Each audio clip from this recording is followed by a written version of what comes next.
مطمئن ہونا تو بنتا ہے یا نہیں بنتا، ان کی فیملی کا مطمئن ہونا ضروری ہے، اور ان کی فیملی کوئی بہت زیادہ مطمئن نہیں ہے۔ ان کی فیملی کا یہ ماننا ہے، آج بھی میں نے ان کی بیگم کو اپنے پروگرام میں ہمارے دعوت دی ہوئی تھی، وہ بھی یہ کہہ رہی تھیں، اور ادروائز بھی جب ہماری ان کے رشتہ داروں سے یا بچوں وغیرہ سے بات چیت ہوئی تو انہوں نے یہی کہا کہ جس حکومت پہ ہمیں اعتبار نہیں تھا اور جس حکومت کی وجہ سے وہ ملک چھوڑ کر گئے تھے، وہ حکومت اگر ان کے مرڈر کو انویسٹیگیٹ کرے گی تو وہ کہاں کی انڈیپینڈنٹ اور وہ کہاں کی آزاد، تو وہ تو کمپرومائزڈ ہو گئی، تو ان کو کوئی زیادہ اطمینان نہیں ہے۔ آج محترم جج صاحبان نے نام لیے ہیں ان 5 رکن کی کمیٹی ممبرز کے، جو اسپیشل جی آئی ٹی جو بنی ہے ان کے مرڈر کو انویسٹیگیٹ کرنے کے لیے، لیکن اس میں وہی لوگ ہیں، اس میں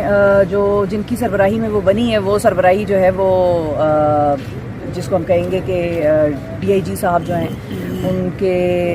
نام کے انڈر وہ بنی ہے، اور وہ رپورٹ کرتے ہیں آئی جی اسلام آباد کو، جو کہ اکبر ناصر خان صاحب ہیں۔ اکبر ناصر خان صاحب اگین نون لیگ کے بڑے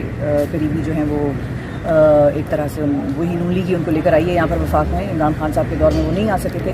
تو فیملی کوئی بہت زیادہ سیٹسفائڈ نہیں ہے۔ یہ جی آئی ٹی دیکھنی ہوگی کہ یہ کتنی سیریس ہے اور کتنی سیریسلی انڈیپینڈنٹلی یہ انویسٹیگیٹ کرتی ہے۔ بہت دیر کر دی ہے، وہ جس کو کہتے ہیں نا بہت دیر کر دی، مہرباں آتے آتے 40 دن تو آپ نے پتہ نہیں کس چیز میں گزار دی ہے، کیا کر رہے تھے۔ لیکن آج جو عمر بندیال صاحب ہیں، آنریبل چیف جسٹس پاکستان کے، انہوں نے یہ بھی کہا ہے کہ بلاول بھٹو صاحب کو as foreign minister of the country یہ چاہیے کہ وہ کینیا کی جو اتھارٹیز ہیں وہاں کے اپنے کاؤنٹر پارٹ یعنی کہ کینین فارن منسٹر سے کمیونیکیٹ کریں، وہ بات چیت کریں ان کے حوالے سے کہ پاکستان کو کیا اسسٹنس چاہیے، ان کو بتائیں، ان کو انگیج کریں اور ان کی طرف سے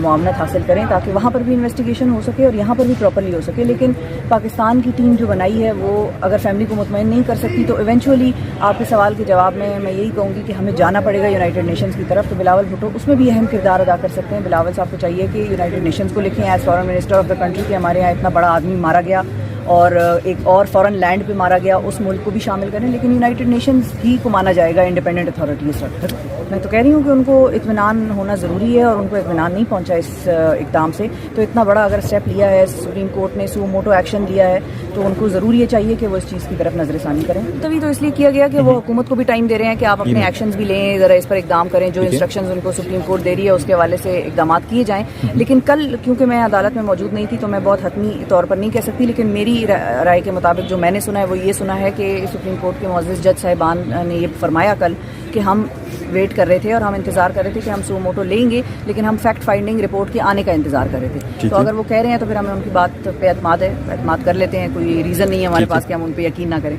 تو ان پہ ہم شک نہیں کریں گے۔ اور اگر انہوں نے کہا کہ ہم سو موٹو تب لیتے جب فیکٹ فائنڈنگ رپورٹ کا کام ہے نا، وہ تو سپریم کورٹ کا کام نہیں ہے، تو حکومت تو کوئی پہلے دن سے کوئی بہت زیادہ ولنگ نہیں تھی اس چیز کو انویسٹیگیٹ کرنے میں۔ نہیں، حکومت نے آرڈر نہیں دیا ہو،